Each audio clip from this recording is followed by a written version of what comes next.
what should we change in order to make our system such that it works along with the better part of human nature, make it less profitable to make wars, make it more profitable to be green, and so forth, and work on foreign and domestic markets. Is something like that possible? And what would it look like?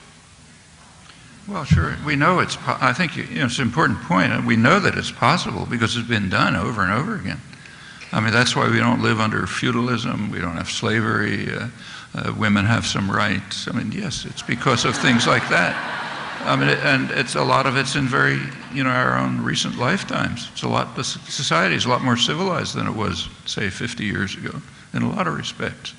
There have been repeated periods through American history when there's been a popular struggle against the effort to turn human beings into, satanic creatures. And it's succeeded over and over. Like, take, say, financial crises, okay, the immediate cause of the current economic crisis. There weren't any financial crises from the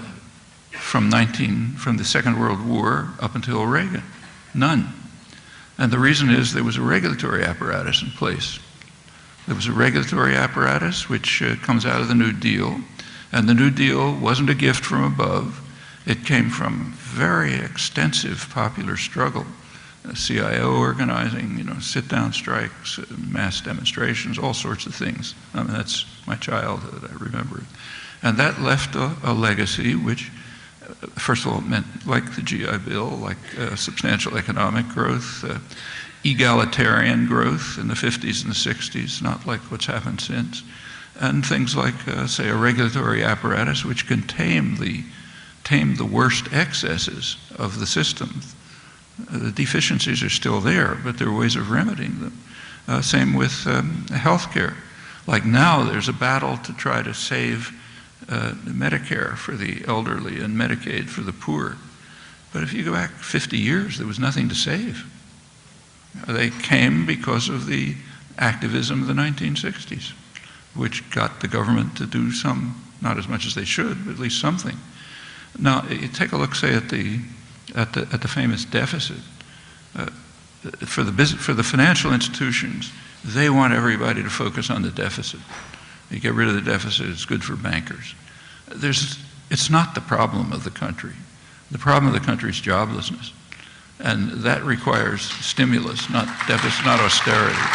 But let's even put that aside. Suppose we buy into the propaganda and say, okay, we're worried about the deficit. Where's it come from? Well, about half the deficit is military spending. The U.S. Well, you all know this. The U.S. spends about as much as the rest of the world combined. It's not for security. As I mentioned, it's harming security. It has other purposes, like the ones that Clinton mentioned. So that's half the deficit. And where's the other half? The other half comes from the completely dysfunctional healthcare system. It's a privatized, unregulated healthcare system. It's an international scandal, has twice the per capita costs or more of comparable countries, some of the worst outcomes, a huge number of people with no coverage at all.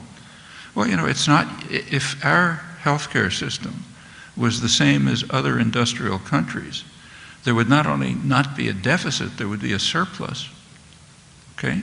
Now, it's not utopian to think that we can radically cut a military system that's dangerous for the world and harmful to us, and it's certainly not utopian to think that we can have a healthcare system like other countries. Now, that's not utopia. But those things aren't discussed. And they're not discussed because of the control of doctrine and debate and discussion by the same narrow concentration of power who's setting these policies. Well, people, you take a look at people's attitudes, it's very striking. It's a heavily polled country. We know a lot about what people think. And it's worth looking.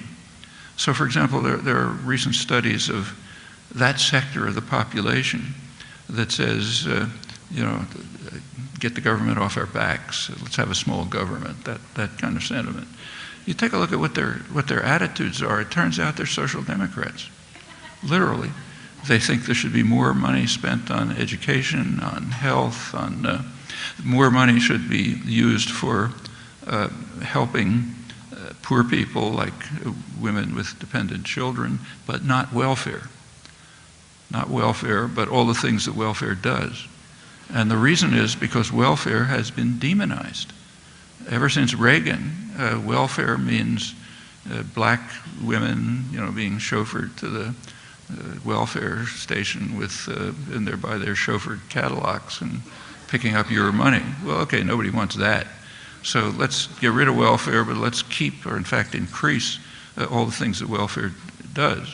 One of the most striking cases is foreign aid. A huge number of people opposed to foreign aid. It's way too high. When they're asked what they think foreign aid is, they give estimates, way beyond the miserly level that it is. When they're asked what they think it ought to be, twice as high as it is. Well, this generalizes. The people are resistant to these efforts to turn them into monsters. But if you're sitting alone, listening to Fox News, and you're not getting anything else from the Democrats either, NPR, well, you get muddled, confused, and that's what groups like this are about, to try to carry out the policies of the programs of organization that'll enable people to break out of this. Now, that's...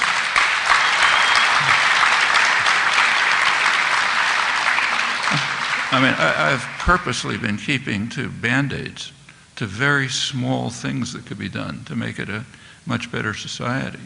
But I think your question pointed to something deeper. What about the institutions themselves? They're not graven in stone. They can be changed. You don't have to have institutions like that, and there's plenty of possibilities, but that's another question.